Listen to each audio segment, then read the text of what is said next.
Eu tinha uma meta naquele momento. Eu queria ganhar R$10.000 por mês. Olá, você está no Pode Agir Mais, o podcast da Autossuficiência Brasil. Olá pessoal, sejam todos muito bem-vindos a mais esse episódio do Pode Agir Mais, o seu canal de podcast, o canal de podcast da Autossuficiência Brasil. Meu nome é Paulo de Araújo. Nós estamos lá nas mídias sociais da Autossuficiência Brasil, no YouTube e também nas principais plataformas de podcast do Brasil. Aqui a gente fala sobre empreendedorismo, sobre educação, carreira profissional, finanças, investimentos, saúde emocional e muitos outros assuntos que são importantes para o seu agir do dia a dia, para que você se torne uma pessoa cada vez melhor. Hoje aqui comigo eu tenho a Milena Schellenberg. Tudo bem, Milena? Oi, Paulo, tudo bem? Bem-vinda. Muito obrigada. Animada para o episódio de hoje? Sim, muito animada. Hoje nós temos um super episódio e antes de eu apresentar o nosso convidado especial, nosso convidado de honra hoje, eu gostaria de falar um pouquinho sobre o panorama, Milena. Empreendedorismo é o nosso assunto de hoje. Você gosta de empreender? Adoro, é um tema muito bom. É um tema muito bom, muito importante. Segundo dados da maior pesquisa de empreendedorismo do mundo, a GEM, que significa Global Entrepreneurship Monitor, o Brasil, Milena, pelo terceiro ano consecutivo, ele teve alta na taxa de empreendedores estabelecidos. Dentre outros pontos da pesquisa de 2023, ano passado, portanto, destacamos o seguinte. Primeiro, o Brasil ele continua com a segunda maior estimativa absoluta de empreendedores potenciais, atrás apenas da Índia. Isso significa que o povo quer empreender.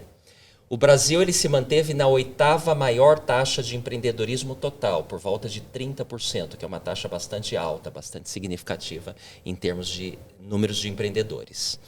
Olha que interessante esse ponto, Milena. Ter o próprio negócio é o terceiro maior sonho dos brasileiros. Eu fiquei curioso para saber qual que é o primeiro e o segundo, não sei, mas o terceiro maior sonho entre os brasileiros é ter o próprio negócio. Entre os empreendedores iniciais, aqueles que estão iniciando o negócio, né, caiu a proporção de mulheres, baixa renda, a quem abre o negócio por necessidade. Porque basicamente as pessoas abrem negócio por duas razões, ou por necessidade ou por oportunidade. Porém, aumentou a proporção de homens, pessoas com nível superior, maior renda e os que abrem por oportunidade e os que são motivados para fazer a diferença no mundo. Esse é um tema muito legal também, porque o empreendedorismo é a oportunidade, muitas vezes, do indivíduo fazer a diferença no mundo, deixar a marca dele no mundo, e a gente vai falar bastante sobre isso. Alguns pontos de atenção sobre o empreendedorismo. Primeiro, crédito. Tem bastante dificuldade no Brasil ainda sobre isso. Burocracia, tecnologia, ensino do empreendedorismo no nível médio, nível técnico. Quanto mais cedo o indivíduo começar a aprender sobre empreendedorismo, mais chances ele terá de sucesso para empreender, né? E para falar sobre isso hoje, nós temos um super convidado, Carlos Wizard Martins. É um grande prazer tê-lo aqui conosco, Carlos. Seja muito bem-vindo. Estimado amigo Paulo, estimada amiga Milena, satisfação de estar com você e todos que estão sintonizados conosco. Excelente, vai ser. Nós estamos muito curiosos para aprender sobre você, sobre sua trajetória de sucesso. Eu gostaria de falar um pouquinho para o Carlos, a quem eu conheço pessoalmente há mais de 30 anos, e uma alegria tê-lo aqui conosco hoje. O Carlos Wizard Martins é um dos principais empresários do Brasil, com mais de 30 anos de experiência, especialmente no setor de franchising, franquias. Atualmente ele está à frente de várias empresas, entre elas a Mr. Wish, o Mundo Verde, Topper, Rainha, Taco Bell, Pizza Hut, KFC, dentre outras. Então é com muita experiência que a trajetória dele é marcada. E também a trajetória dele é muito interessante, Milena, porque ela é marcada pela fé. Como um membro fiel da Igreja de Jesus Cristo, ele vai falar sobre isso para nós aqui também, como que a fé ajuda no ambiente do empreendedor. Ele também é um empreendedor social. Ele passou quase 2 anos na divisa do Brasil com a Venezuela, acolhendo refugiados venezuelanos, numa missão humanitária para o Departamento de Bem-Estar e Autossuficiência. Ele também é autor de vários livros, como Desperte o Milionário, que é em você, Sonhos Não Têm Limites, Do Zero ao Milhão, dentre outros. Atualmente, ele dedica parte significativa do seu tempo para ensinar crianças e adolescentes sobre a importância do empreendedorismo e a inteligência emocional. Então, Carlos, de novo, seja muito bem-vindo, é uma alegria tê-lo aqui conosco. Eu gostaria que você contasse para a gente, talvez do início da sua trajetória, lá da sua família, da sua adolescência, talvez, quando que você começou a pensar em empreender e tudo mais. Em primeiro lugar, obrigado pelo convite. Eu tenho uma gratidão imensa por todo o departamento de bem-estar. E você sabe que fomos literalmente companheiros de missão na época que eu estive lá na divisa do Brasil com a Venezuela. A minha história é simples. Paulo e Milena. Eu morava em Curitiba, tinha 12 anos de idade. Meus pais, com 7 filhos, diziam que naquela época tinha muita maldade no mundo. Que as pessoas estavam perdendo o sentido entre o bem e o mal, certo e errado, princípios e valores. E buscando o caminho da fé, eles conheceram a Igreja de Jesus Cristo dos Santos dos Últimos Dias. Em seguida, a família foi batizada. Diante daquele cenário, meus pais encontraram as respostas espirituais que eles buscavam. E eu, como menino, comecei a aprender inglês com os jovens missionários. E eles colocaram um sonho na minha mente. Um dia, você vai poder ir para os Estados Unidos, estudar numa universidade americana. Para mim, um sonho impossível. Afinal de contas, meu pai era caminhoneiro. Minha mãe, costureira, 7 filhos pequenos para criar. Como que eu podia imaginar que um dia eu poderia estudar no exterior? Mas, no devido tempo, depois que eu completei minha missão em Portugal, depois que eu voltei para o Brasil e me casei com a Vânia, e depois que eu comecei a me qualificar, finalmente eu fui aceito na universidade. Agora, o que eu não esperava aconteceu. As minhas notas no início, no primeiro semestre, foram péssimas.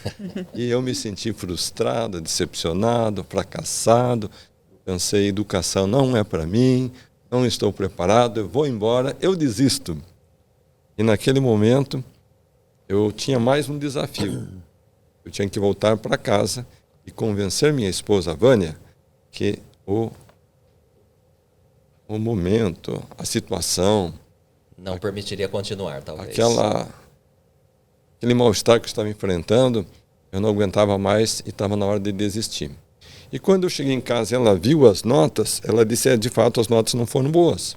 Eu disse, mas não se preocupe, meu amor, eu já sei como resolver esse problema. Ela falou, para melhorar as notas? Eu disse, não, querida, eu desisto, nós vamos voltar para o Brasil. Naquele momento, Paulo e Milena, eu descobri com quem eu tinha me casado. Uma mulher poderosa. Ela disse, negativo, Carlos, põe uma coisa na sua cabeça. Você veio aqui para se formar. E enquanto você não se formar, nós não vamos voltar. Simples assim. Então, hoje faço uma homenagem à Vânia e todas as mulheres de valor desse Brasil. Excelente. Que às vezes nós, homens, pensamos que somos muito fortes, definidos, decididos, que tudo sabemos, que tudo resolvemos, mas em alguns momentos somos muito frágeis, vulneráveis, fracos, e precisamos de uma mulher forte para estar ao nosso lado, nos impulsionando, nos motivando, nos dando apoio. Certa vez eu fiz uma palestra, eu falei que ao lado de um homem bem-sucedido sempre tem uma mulher me apoiando. E uma senhorinha, depois que eu terminei, veio e disse, Carlos, a tua frase não está certa. Você disse que ao lado do homem tem uma mulher bem-sucedida. Eu disse, mas qual que é a frase certa? Ela disse, na minha opinião, tem que ser atrás do homem. Eu disse, mas a senhora é asiática?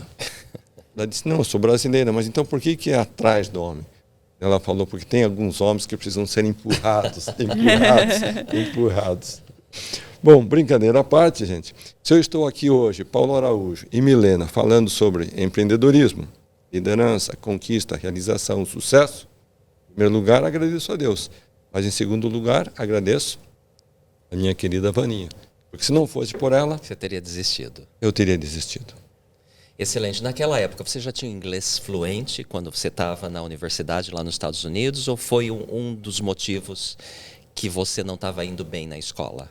Muito bem. Eu comecei a aprender inglês com 12 anos com os jovens missionários. Então, ao longo da minha adolescência, felizmente, eu adquiri um nível razoável do inglês. Quando eu fui aceito na universidade, estava com inglês fluente. Mas eu tinha 26 anos de idade, já era casado, pai de gêmeos, e muitas vezes o professor, o instrutor, estava dando aula e dizia o seguinte: essa matéria aqui eu só vou passar por cima, porque vocês lembram que nós vimos bem no semestre passado.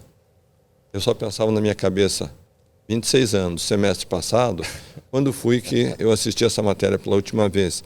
Então, não era a barreira da língua, do idioma, mas era a barreira de compreensão das matérias. Ok, entendi. Muito bem. Aí você, então, com o empurrão ali da Vânia, da esposa, termina a universidade e, na sequência, volta para o Brasil já com a ideia de começar a Wizard, que é o seu grande empreendimento, ou ainda não? Como é que foi o início, a concepção, o nascimento da Wizard? Então, olha só como é curioso a trajetória de cada um. Quando eu fui estudar nos Estados Unidos, eu não fazia a menor ideia qual seria a minha profissão no futuro. Que é muito comum entre os jovens, na verdade. Que é muito comum. Né? Mas naquele momento eu tomei uma decisão racional.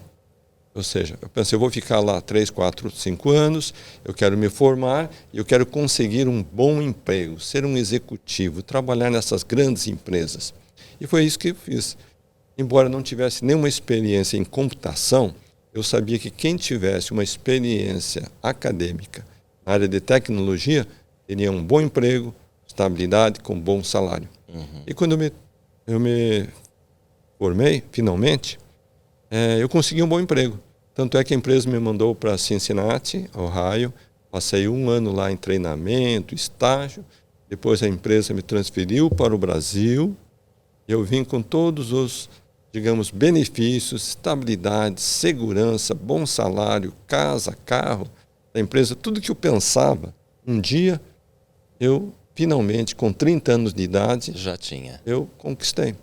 Só tinha um aspecto, que aqui eu vou confidenciar para vocês, não precisam colocar nas redes sociais. Embora eu tivesse todos esses benefícios, no fundo eu não estava satisfeito, não estava feliz. Como se algo dissesse assim: Carlos, você pode fazer algo diferente. E eu acho que o universo interpretou esse meu pensamento, porque passado algum tempo que eu estava no Brasil, meu chefe me chamou, fui até a sala dele, ele começou a me elogiar. Carlos, você é um cara legal, todo mundo gosta de você, teu trabalho está indo super bem, os resultados, as metas estão batendo. Eu pensei que eu ia receber um aumento, que ia ser promovido. Mas ele disse, lamentavelmente, a empresa está passando por alguns desafios, alguns colegas vão ser demitidos, inclusive você. Que coisa. Então, olha só, eu com 30 anos, pai de gêmeos, mulher grávida, e de repente eu estava demitido. Desempregado. Não sabia o que fazer no futuro. Dei a notícia para a esposa e naquele momento eu sabia que tinha 2 escolhas. Ou ia mandar currículos, tentar uma outra colocação, ou ia empreender. Algo me dizia que eu deveria empreender, mas eu não tinha nenhuma ideia por onde começar, o que fazer e com quem falar. Fiz aquilo que é o mais básico de tudo. Peguei uma folhinha de papel sulfite, uma caneta, comecei a escrever. Projeto 1, 2, 3, 4, 5, 6. O último da lista dizia assim: dar aulinhas de inglês. Deixar a família passar fome, você não ia deixar de jeito nenhum. Olha que interessante a história do Carlos, esse início. O que me chama a atenção, na verdade, é que ele começa a empreender por volta de 30 anos de idade, mas não tinha tido experiência prévia, nenhuma formação em empreendedorismo. Muitas pessoas acham que o indivíduo já nasce para empreender, mas, como eu disse logo no começo do nosso encontro aqui, muita gente empreende por necessidade e outras pessoas por oportunidade. Aonde que você se encaixou aí nessas duas coisas? Então, certamente foi por necessidade. Eu estava desempregado, tinha contas para pagar, e eu pensei, como que eu vou resolver essa questão? Naquele momento, alguns colegas da empresa em que eu trabalhava me perguntaram: bom, Carlos, sendo que você está desempregado mesmo, você não quer dar umas aulinhas para a gente? Daí eu comecei dando aulinhas na minha casa, para 1 aluno, 2 alunos, 3 alunos. Mas é interessante que às vezes você tem um dom, um talento, uma habilidade, mas você mesmo não consegue ver o potencial daquele dom ou daquela competência. Foi isso que aconteceu comigo. Porque enquanto estava dando aquelas aulinhas particulares na minha casa, à noite, eu estava buscando uma saída. Onde que eu devo empreender? E em determinado momento eu saí de Campinas, estava dirigindo meu carro até Curitiba e na BR-116 estava com os olhos fixos na estrada, mas o pensamento estava lá nas alturas. Meu Deus, qual é o meu futuro? Devo empreender? Por onde começar? Qual é o caminho? E enquanto eu dirigia, a inspiração veio. Carlos, teu futuro vão ser as aulinhas de inglês. Confesso que eu não fiquei nem um pouco emocionado, nem impactado, porque eu pensei, mas meu Deus, será que aulinhas de inglês vão mudar na minha vida? Continuei dirigindo o carrinho e a inspiração veio mais forte. Não são apenas aulinhas, é uma escola. Melhorou um pouquinho, né? E à medida que eu dirigi, daí a inspiração foi mais forte. Não são aulinhas apenas, nenhuma escola, vai ser uma rede de escolas. Mas eu disse, Senhor, estou desempregado, não tenho dinheiro, não tenho experiência, não tenho equipe, não tenho apoio, não tenho estrutura, não tenho nada. Como que eu vou empreender para abrir uma escola e uma rede? Deu um versículo, uma passagem da Bíblia veio na minha mente. Mateus 7,7. Pedi e recebereis, buscai e achareis, batei e abri-se-vos. Então hoje estou aqui, estimado amigo Paulo Araújo e Milena, para dizer a todos que estão sintonizados conosco que esse versículo é universal. Não importa se você tem 20 anos, 30, 40 ou mais.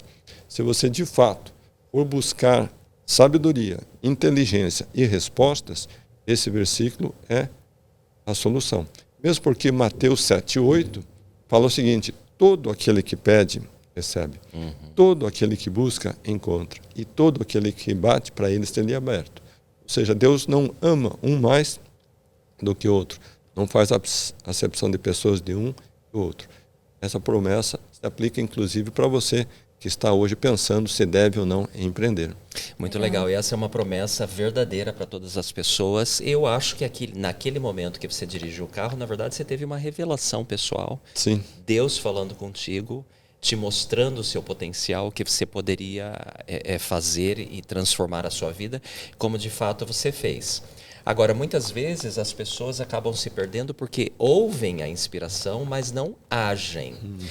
O que te levou de fato a agir? Quais foram as primeiras coisas que você fez para transformar aquela revelação, aquela inspiração em algo concreto e começar a tirar da mente, botar no papel e do papel na ação o seu projeto? É muito curioso aquilo que você falou, Paulo. Você disse que você recebeu uma inspiração, pode ser dito uma revelação pessoal. Então, eu tinha certeza que aquilo tinha sido algo forte, uma vontade divina na minha vida. Mas o homem, a mulher é tão fraco e é tão frágil no seu pensamento, porque depois, sabe o que eu fiz?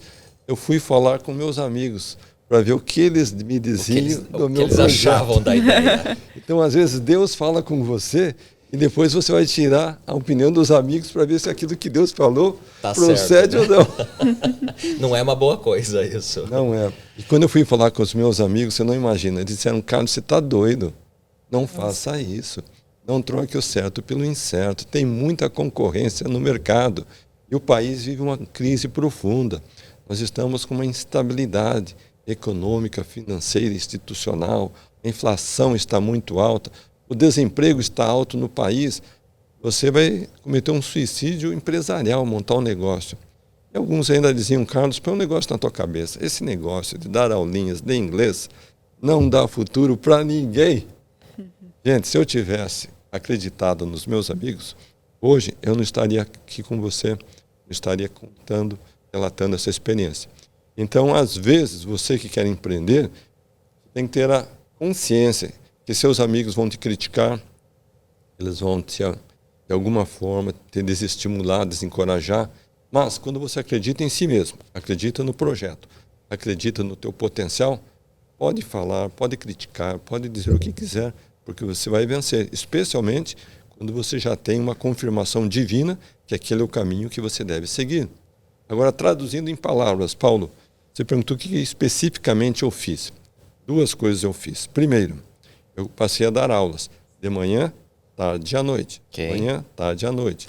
Carlos, e você tinha desculpa te interromper, mas você tinha algum processo que você começou montando o método ou você pegava o manual já pronto para dar as aulas? Ótima pergunta, querida. Não esqueça da tua pergunta. Eu dava aulas então de segunda, terça, quarta, quinta, sexta, sábado, domingo não, porque domingo é dia de ir na igreja. Claro. Eu tinha uma meta naquele momento. Eu queria ganhar R$10.000 por mês. Eu pensei, eu sou professor. Se eu ganhar 10 mil por mês, vou ser o professor mais feliz do Brasil. E depois de um tempo, dando aulas de manhã, tarde e à noite, de segunda a sábado, eu estava ganhando 10 mil. Só que daí eu tinha um problema, Paulo. O que aconteceria se Carlos ficasse enfermo, doente, acamado, por 30 dias não pudesse lecionar? A renda no final do mês seria zero.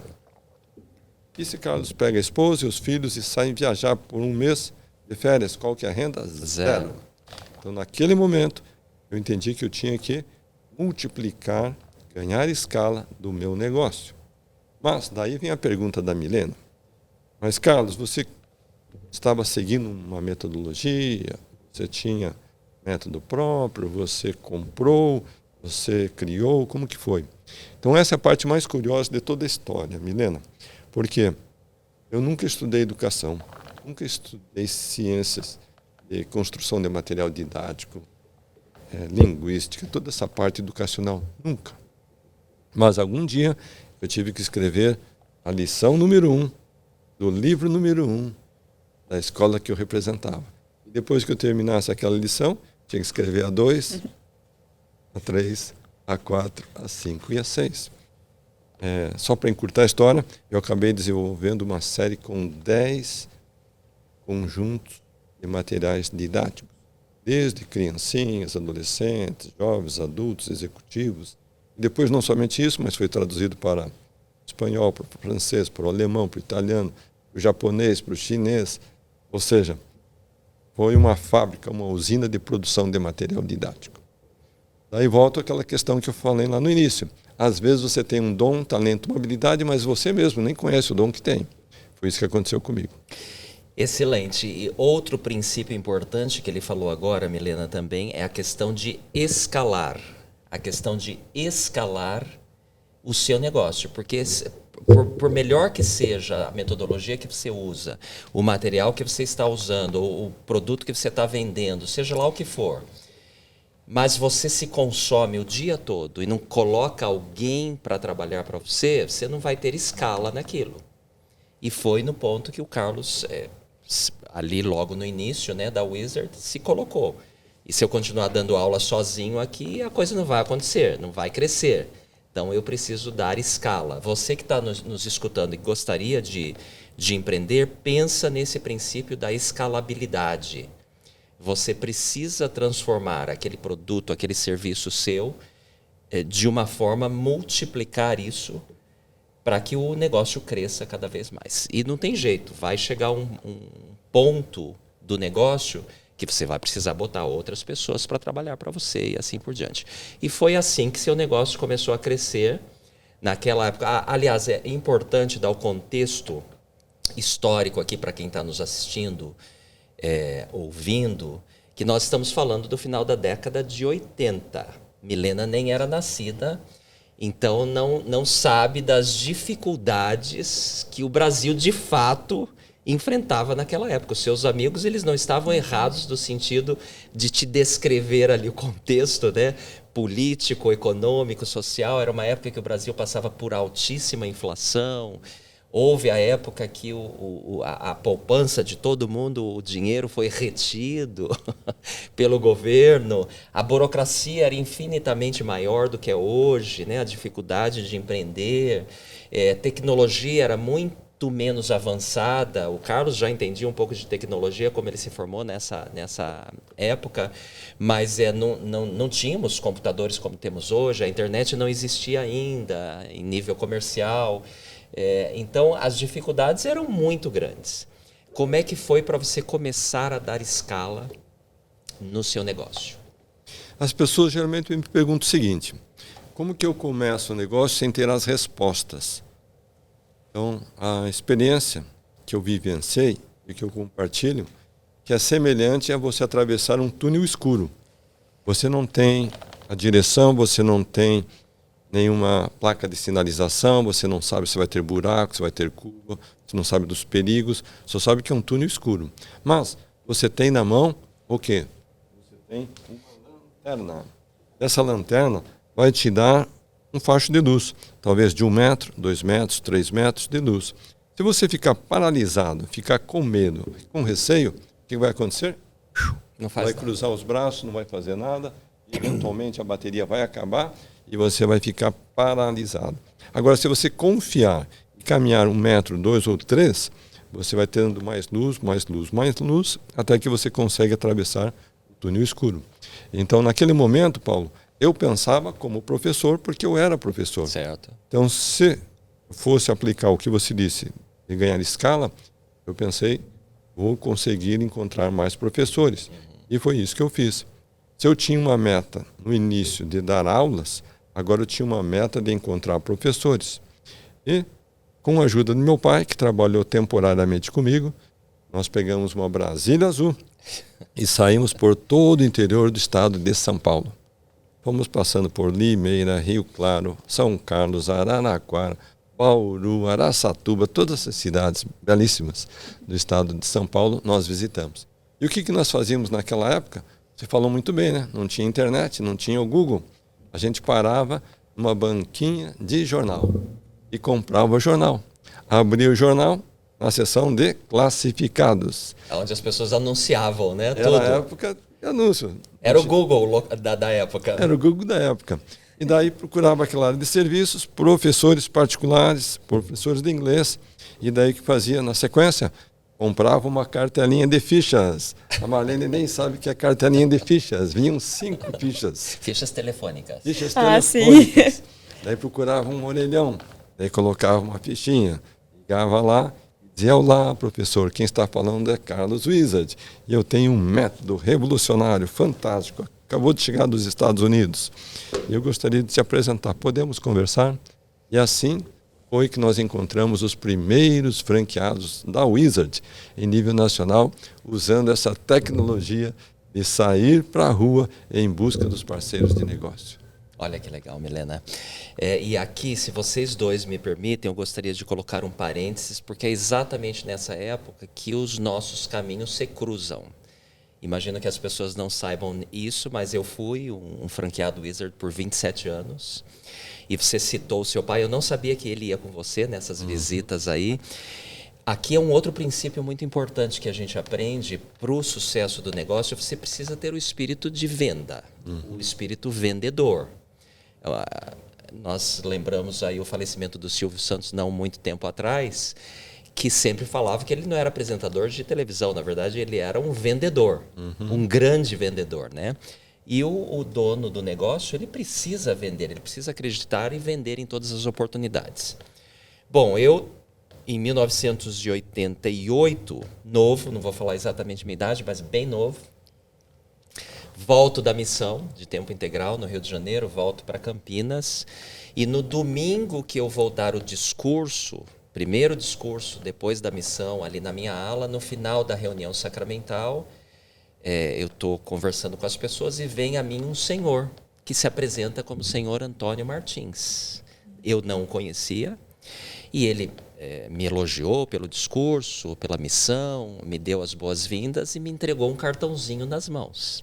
E falou, olha, meu filho está começando uma escola de inglês. E se você precisar aprender inglês, ou se você precisar de um emprego, quem sabe, ele vai poder te ajudar. E foi o primeiro contato que eu tive com o seu Antônio Martins. Não esqueço jamais, porque aquele contato, na verdade, eu também imputo como divino e que veio dar um direcionamento na minha vida, ali logo após terminar a missão, perdido, como muitos missionários retornados estão, sem saber exatamente o que fazer. E aí eu olho para aquele cartão uns dias depois e falo, bom, eu preciso aprender inglês, melhorar meu inglês, eu já tinha algum nível de inglês, mas eu preciso melhorar meu inglês, porque eu tinha o sonho de ir para os Estados Unidos, como muitos missionários retornados, pobres, sem muita coisa acontecendo na vida. Gostaria de ir para os Estados Unidos, estudar lá. E também estou precisando de um emprego. Quem sabe eu vou arrumar um emprego nessa nova escola aqui. E o nome ali na época era The Wizard of Conversation. A magia da conversação. Fale inglês em 24 horas. Isso mesmo. Era o slogan. E aí, então, foi que os nossos caminhos se cruzam. Fui ali um dos primeiros alunos do Carlos Martins, depois um dos primeiros professores. E entre os 10 primeiros, que na verdade a gente nem chamava de franqueados na época, era isso antes do sistema de franquia, licenciados ou associados, não me lembro exatamente a expressão ali que a gente utilizava. E foi aí, então, que eu fui dar um rumo para a minha vida e começar a empreender muito diferente do que a maioria dos jovens, porque ali eu estava com 21 anos de idade, começando a empreender. Eu saí de Campinas, fui lá em Praia do Canto aprovar o teu ponto. Exatamente. Foi isso aí lá no final da década de 80 e muita coisa boa, então, acontece desde aquela época. E eu sou muito grato ao seu Antônio Martins e ao Carlos Martins, que me ajudaram ali nesse início de empreendimento. Imagino que você ajudou muita gente. Como que tem sido essa jornada, então? Com frequência as pessoas perguntam qual que é o grande legado que eu deixo ou que eu criei. O grande legado que eu acredito, Paulo, é fazer a transformação na vida de jovens, na vida de adultos, pessoas empreendedoras, pessoas que querem ter uma transformação de vida. Eu tive a experiência de alguns anos, está fazendo 5 ou 6 anos, foi antes da pandemia. Eu fui fazer uma palestra em Harvard. Quando eu terminei, um aluno brasileiro veio me cumprimentar. E daí, inesperadamente, ele disse: Carlos, se eu estou aqui hoje é por causa de você. Eu me senti assim, de fato, constrangido, porque eu não sabia o nome dele, não sabia de onde que ele vinha, não tinha nenhuma conexão. Eu disse: mas só me explica, nós trabalhamos juntos, você foi professor, você me explica? Ele disse: não, Carlos, eu vim de uma cidadezinha pequena da Paraíba. Eu tinha um sonho de aprender inglês para estudar nos Estados Unidos. E a única escola que tinha inglês na minha cidade era o Wizard. Então, eu entrei desde o estágio número 1, fui até o 10º, e hoje estou aqui graças a essa habilidade do inglês. Gente, me senti muito assim, gratificado, recompensado. Porque jamais a gente vai conseguir medir o impacto nas vidas de tantas e tantas pessoas. E você, certamente, é um desses frutos. Foi aquela sementinha que botou na missão e cresceu, prosperou. Obrigado. Milena, suas perguntas. Eu fiquei curiosa para saber mais. O Wizard Paulo comentou no começo sobre você dar aula, né? Dedicar parte do seu tempo para jovens. E você comentou agora, eu queria saber mais sobre como são essas mentorias, network, o que é. Muito bem. Então, hoje, além de todo o trabalho empresarial que eu realizo, eu faço um treinamento, eu faço mentorias, consultorias, e geralmente são para grupos de empresários. Nós temos horários pré-estabelecidos, nós temos dias pré-determinados, e é um programa que ajuda o próprio empresário a descobrir quais são os furos da caixa d'água que ele está enfrentando. Porque às vezes a pessoa está tão inserida na operação, não consegue enxergar, né? Não consegue enxergar o todo e nem as oportunidades. Eu costumo dizer, se você fica muito preso à operação, você não expande o negócio. O papel do empreendedor é ser estrategista, um visionário, fazer parcerias, fazer o negócio crescer. Ele fica muito envolvido carregando o piano, ninguém vai pensar como dono. E ele tem que pensar e agir como dono. Entendi. Excelente. E a questão das crianças e dos adolescentes que você ensina a empreender, como é que funciona isso? Então esse é um projeto recente, faz poucos anos que eu iniciei, é voltado para ensinar empreendedorismo, conceitos de liderança, inteligência emocional, educação financeira, para crianças a partir de 6 anos de idade. Porque, lamentavelmente, no Brasil, nós gostaríamos que essas matérias, esses conceitos, fossem ensinados nas escolas, mas raramente acontece. E, por outro lado, quando a pessoa cresce e quer empreender, se ela não tem essa base, ela vai levar muito tempo e vai custar muito dinheiro para aprender. E muitas vezes quebra, né? E às vezes, não tendo recurso suficiente, acaba quebrando. Então, o projeto prevê ajudar já crianças jovens, com 10, 12, 13 anos, a empreender. E como elas são selecionadas, essas crianças? Na verdade, elas não são selecionadas, são os pais que fazem a inscrição. O modelo de Mr. Whist, que é a marca que nós exploramos, está em várias cidades do Brasil, e os pais que têm essa consciência e desejam investir no filho, levam a criança até Mr. Whist, conhece a escola, o programa, e daí é uma questão de matrícula, uma questão natural de fazer o curso. Muito legal, isso é muito importante. Como eu falei no panorama inicial, nós sentimos muito a falta do ensino, no ensino público no Brasil, e também no privado, nesse caso, de matérias como o empreendedorismo, né? Se a criança ou adolescente começa desde cedo já a aprender, a chance de progredir nessa área vai ser muito maior. Carlos, voltando um pouquinho lá para o início da Wizard, então, você começa com os primeiros franqueados, a rede começa a crescer. Qual é o momento que você fala, opa, o negócio está grande, já deu certo e vamos para o próximo passo agora? Em determinado momento, Paulo, eu tinha uma rede de professores nos primeiros anos. Acontece que eu descobri que o professor é um excelente profissional de ensino, mas nem sempre tem um espírito empreendedor. Às vezes o professor se contentava com 5, 6, 7, 10 alunos. Para ele era só uma renda extra. Mas eu estava buscando professores que tinham uma visão comercial, mercadológica, que pudesse expandir o negócio. Então, em determinado momento, eu mudei o perfil do meu parceiro de negócios. Em vez de buscar professores, eu busquei investidores. Pessoas que nem inglês sabiam, mas eles tinham capital, iam alugar grandes imóveis, fazer campanhas de marketing, contratar profissionais, fazer uma linda fachada, toda uma decoração, ou seja, investir na expansão do negócio. Então, a partir daquele momento, nós entramos nessa fase de expansão. Que foi o início da franquia, propriamente dita. Sim, daí saímos daquela questão que você citou de concessionário, licenciado, para uma formalização da franquia. Excelente. E a Wizard explodiu como talvez a maior franquia de ensino de idiomas no Brasil, especialmente no final da década de 90, início dos anos 2000, provavelmente, até que chega o dia que você toma a decisão de vender o negócio. Como é que foi essa experiência e o que você pode ensinar para os empreendedores em questão de... Chega um momento que talvez você tem que desapegar, né? Que para muita gente não é fácil isso. Então, antes de explicar para você e para os nossos internautas que estão sintonizados conosco como foi o momento da venda, tem um outro passo que foi fundamental, que levou à venda, que foi o seguinte: quando eu visualizei o crescimento da Wizard, eu coloquei um objetivo muito claro. Nós queremos chegar a 1000 escolas. Tanto é que a placa do meu carro era CWM 1000.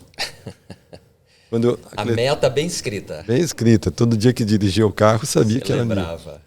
Naquele tempo, você queria um telefone, você tinha que comprar uma linha telefônica. E pagava caro, $1.000, $2.000, $3.000 para usar a linha telefônica. Então, quando eu ia comprar uma linha telefônica, eu só comprava se a milhar fosse 1000. Ou seja, um número qualquer era o prefixo lá. 345, mas depois terminava com 1000. Era o número. Ou seja, sempre estava remetendo a essa questão da milhar. Mas por que isso? Porque é muito importante o posicionamento. E muitas vezes o empreendedor não tem um posicionamento claro e ele fica meio perdido nas próprias, digamos, nos processos, porque não tem clareza onde ele quer chegar. Então 1000, para mim, passou a ser uma obsessão. Então, finalmente, Paulo, nós chegamos a ter 1000 unidades da Wizard no país. Naquela época, meus filhos Charles e Lincoln já eram adultos. Já adultos, formados nos Estados Unidos, voltam para o Brasil e me dizem o seguinte: pai, esse negócio de educação é muito maior do que você imagina. Eu disse: como assim, meus filhos? Ele disse: a tendência internacional na Europa, Estados Unidos, na Ásia, é consolidar comprando os concorrentes. Então, você que é líder hoje, a sugestão que temos é você comprar os concorrentes. Antes que alguém te compre. E, naquele momento, eu resisti. Eu disse: não precisa se preocupar com a concorrência. Deixa a concorrência que já ficou para trás, nós somos líderes. Só que depois de 1 mês, 2 ou 3, eles voltaram com o seguinte argumento: se você não começar a comprar a concorrência, algum investidor estrangeiro vai chegar aqui, vai comprar a concorrência e você, que é líder, vai ficar refém do investidor estrangeiro. Gente do céu, naquela hora, parece que o mundo clareou na minha frente. Então, tudo bem, meus filhos. Dei um cheque de 1 milhão, pode ir às compras. Passado um tempinho, eles voltaram. Encontramos uma rede. Eu acho que eles já estavam negociando fazia tempo, sabe? Só não tinham te contado. Só não tinham me contado. E depois que consolidamos, uma segunda rede, uma terceira, uma quarta, uma quinta, foram 10 aquisições. Compramos o Yazig, compramos a Skill, compramos Microlins, SOS Computadores, Bit Computação. Ou seja, gente, foi literalmente ir às compras. Então, no final dessa investida, daí sim nós estávamos com o grupo Multieducação. Várias marcas consolidadas em um grupo. 10 marcas, atendendo... eram 3 mil escolas dentro do grupo, com diferentes marcas. Quantos alunos aí, aproximadamente? Atendendo na totalidade 1 milhão de alunos por ano. 1 milhão de alunos. Gerando 50 mil empregos no país, presente em 10 outros países fora aqui do nosso território. Então foi isso que motivou os britânicos a sair lá de Londres, atravessar o Oceano Atlântico, bater na minha porta e dizer: Carlos, você tem a empresa líder no setor de educação no país e nós queremos comprá-lo. E trouxemos um checão aqui no bolso. E o checão, menina, era de 2 bilhões de reais. Nossa. Eu nunca vi um cheque com tantos zeros, zero, zero. E daí eu tinha que tomar uma decisão, sim ou não, aceito ou não. Chamei a esposa, chamei os filhos, diretores, consultores, conselheiros, e depois de 5 minutos, sim. Isso já depois de 20 e tantos anos com a escola, né? Quase 27 anos. 27 anos. Então foi uma trajetória, foi uma construção e finalmente foi uma realização de algo que eu jamais imaginei, nem me preparei e nem projetei. Excelente, uma história de sucesso meteórico, impressionante. Muita gente que escuta esse tipo de história acha que é fácil chegar lá. Em 27 anos, você com certeza encontrou muitos obstáculos, muitos desafios, muitas dificuldades. Quais são algumas dessas dificuldades que você poderia compartilhar até para fortalecer o espírito empreendedor de outras pessoas? Que empreender nem sempre é só andar nas nuvens. Vai passar por vales e montanhas, não é isso, Carlos? Então, todas as dificuldades que você pode imaginar e conceber, eu passei. Jurídico, trabalhista, logístico, questão tributária, questão fiscal, questão contábil, questão de pessoal. O que você pensar, eu passei. Mas tem algo que eu preciso compartilhar. Eu me sinto muito à vontade de compartilhar com você, Paulo Araújo, e com a Milena, que eu estava no ano 1 do meu empreendimento. E certa vez, falando com o Helder Elvésio Martins. Sim. Ele, na época, fazia parte da presidência diária no Brasil. Ele disse: Carlos, eu tenho acompanhado o desenvolvimento do seu negócio. Eu quero dizer para você que você vai prosperar. Mas eu quero fazer um alerta. Eu daí, então, fiquei bem curioso para saber qual era o alerta. Ele disse: existe uma riqueza ilícita e uma riqueza lícita. E Deus espera de você uma riqueza lícita. Então não preciso dar detalhes para você, mas você conhece aquela passagem da Bíblia? Dai a César o que é de César, dai a Deus o que é de Deus. Significa que você vai fazer um compromisso com Deus, que você vai cumprir 100% as regras trabalhistas, as regras tributárias. Você não vai ter nenhum tipo de caixa 2, não vai fazer nenhum tipo de desvio. Você vai ter todo o teu faturamento contabilizado e você vai dormir tranquilo.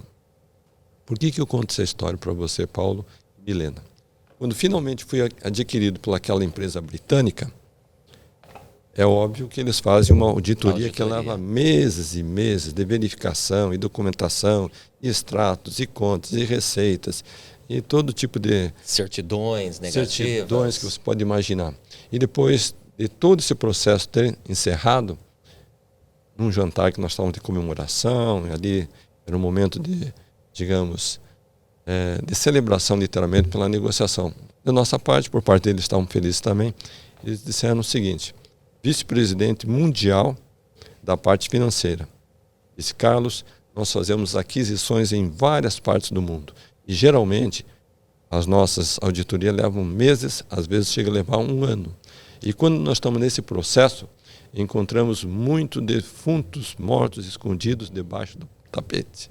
Irregularidades. Mas na tua empresa não teve nenhum defunto morto debaixo do tapete. Que coisa boa, né? Então, para mim, foi um troféu. Porque daí eu me lembrei, naquele momento, desse senhor, Elvésio Martins. Falou sobre a riqueza lícita e ilícita e que devia estar toda a documentação na mais perfeita ordem. Esse é mais um grande ensinamento, porque muita gente, às vezes, no Brasil, acha que para crescer precisa burlar a lei. E especialmente para nós, santos dos últimos dias, esse não é o caminho certo. Precisamos fazer as coisas certas desde o começo e certamente o negócio vai crescer, você vai prosperar. E mais importante do que isso, como você disse, você vai botar a cabeça no travesseiro e dormir tranquilo. Então, fazer as coisas conforme a lei, acho que é um grande ensinamento. O que você acha, Milena? Eu adorei, Paulo. Tem sido uma aula esse podcast. Tem sido uma aula, com certeza, a respeito de empreendedorismo. Aí você vende o negócio, não precisa fazer mais nada na vida, mesmo assim você continua empreendendo. Esse espírito empreendedor mexe com você todos os dias, não te deixa quieto, como que é isso?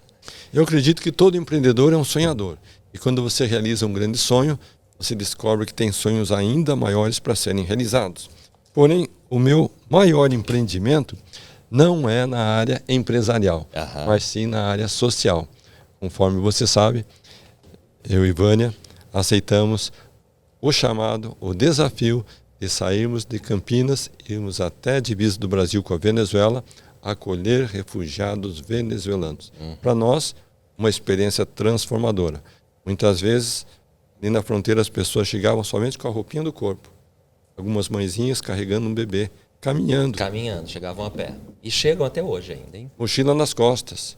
Alguns precisando de roupa, outros precisando de remédio, alguns de tratamento médico, outros de cirurgia, outros precisando de todo tipo de necessidade básica. E nós, literalmente, sem saber como acolher tantas pessoas, conforme você disse, até hoje acontece, 100, 200, 300, 400, 500 pessoas por dia. Em determinado momento, eu digo, meu Deus, será que vamos dar conta dessa missão? Vamos dar conta dessa obra? E naquele momento, Paulinho, eu tive um sentimento tão forte, de calma, Carlos, essa missão não é sua, essa missão é minha. Que coisa, hein? Eu pensei que eu que estava fazendo, menina. Estava dando de comer, dando roupa, levando para o médico, levando para a rodoviária, mas era Deus. E só tinha os voluntários que estavam auxiliando. Excelente, fico muito feliz por você ter tocado nesse assunto que foi uma missão transformadora para você e foi para milhares de pessoas. Eu conheço muita gente, muitos venezuelanos que são muito gratos ao Elder e Sister Martins da época. Isso foi 2018 ou 2019, certo? Começamos em 18 e terminamos em 20. Em 20, um pouquinho. Já tinha iniciado a pandemia praticamente. Eu estava para. Nós somos desobrigados pela pandemia. Desobrigados pela pandemia. E 2018 foi o ano que provavelmente mais tivemos um fluxo muito alto de imigrantes venezuelanos vindo para o Brasil como refugiados pelas dificuldades políticas, econômicas, sociais na Venezuela. Continua acontecendo até hoje, né? Ali a igreja colocou vários recursos para ajudar e continua colocando até hoje. E o trabalho dos missionários é um trabalho espetacular, essencial, para ajudar esse número alto, grande de pessoas que atravessam a fronteira, que deixam tudo para trás. A situação de um refugiado é uma situação muito triste, muito dolorosa. A pessoa não escolhe de um dia para outro, eu vou sair, deixar minha casa, deixar meus familiares para ir para outro país. É porque se torna insustentável, insuportável, e ela tem que tomar essa decisão difícil de deixar tudo para trás e ir embora em busca de uma nova vida, de novos sonhos, etc. e tal, né? E entre os refugiados, muitos eram membros da igreja, inclusive o Elder e a Sister Martins, na pessoa do Carlos e da Vânia, ajudaram basicamente, a maioria eram de membros da igreja, e fizeram um trabalho espetacular de ajudar no processo a gente chamava de interiorizar, né? Tirar lá de Roraima, de Boa Vista, que é a capital, uma cidade relativamente pequena, que teve a situação muito alterada pelo grande fluxo de imigrantes que chegavam e chegam da Venezuela, e tinha então que o desafio de colocá-los em algum lugar do país para que essas pessoas então fossem tocar a sua vida, arrumar um emprego, e a ajuda do Carlos e da Vânia foi absolutamente essencial. Vocês têm ideia de quantas pessoas vocês ajudaram? Alguma experiência marcante que você gostaria de compartilhar conosco agora? Conforme você citou, nós auxiliávamos tanto membros da igreja como não membros da igreja. Ao longo daquele período, nós auxiliamos 20 mil refugiados, dos quais 12 mil eram membros da igreja. E foram auxiliados por centenas de alas, estacas. Em todo o país? Em todo o país, principalmente na região sul, sudeste e centro-oeste, onde tem maior concentração de emprego. Então foi um trabalho feito com muitas mãos. Eu sempre vou ser grato pela Azul, que promoveu o transporte a custo zero. Excelente. Desses refugiados. Pense, se você fosse comprar 20 mil bilhetes aéreos lá de Roraima até o sul, quanto custaria? Então só aí foi uma contribuição gigante que a Azul providenciou como uma causa humanitária. Sem dúvida. Alguma história que te chame a atenção, que você se lembra? Você tem seu livro, fala pra gente um pouquinho do livro, o título do livro, e o que você fala aí nesse livro? Então o livro, meu empreendimento maior, é literalmente a descrição de algumas das experiências que nós vivenciamos lá. Tem uma que para mim sempre vai ficar gravado na história, inclusive eu relato no livro. Certa vez nós estávamos num campo de refugiados e uma jovem que trabalhava numa organização não governamental procurou a Vânia, minha esposa. Disse: Vânia, eu encontrei lá na rodoviária um homem cego, uma bebezinha de colo, e me parece que ele é membro da sua igreja. E a gente falava com refugiados de manhã, tarde e de noite, então essa foi mais uma informação que chegou, né? Sim. Mas no coração da Vânia não saiu do pensamento. Um homem na rodoviária, cego, com uma criancinha no colo, talvez membro da sua igreja. Ela começou a pensar, e aquele pensamento não saiu mais da cabeça dela, ela foi atrás do homem, só que não encontrou. E rodou e passou pelas praças, pelas avenidas, pelas ruas, pela rodoviária e nada de encontrar. Um belo dia ela retorna lá no campo de refugiados e a jovem diz: olha, lembra aquele homem que eu falei? Ele está aqui no ambulatório com a filha. Daí a Vânia foi tomada assim de um sentimento de muita gratidão. Estava buscando o homem está aqui. E daí foi falar com ele. O nome dele é Carlos Eduardo Vilas Boas. Ele se apresentou para a Vânia.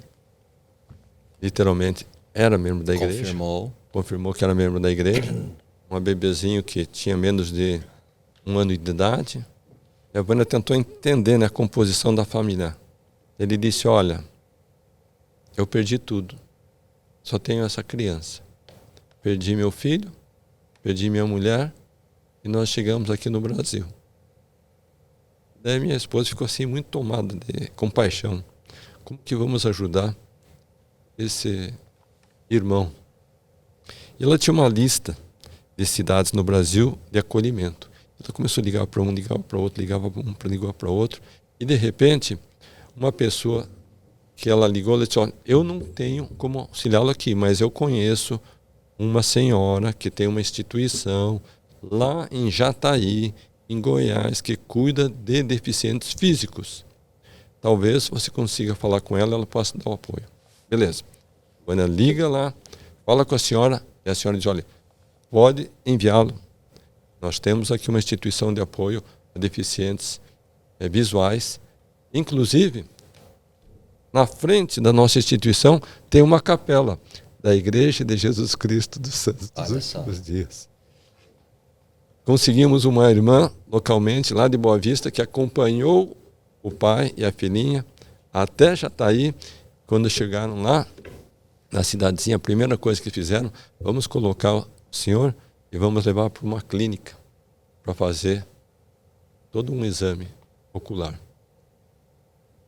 Resumo da história, Paulo. Nosso tempo já se esgotou. Uma das vistas ele conseguiu recuperar 50% da visão. Que coisa, hein? Então, foi uma situação que a gente considera um milagre de Deus.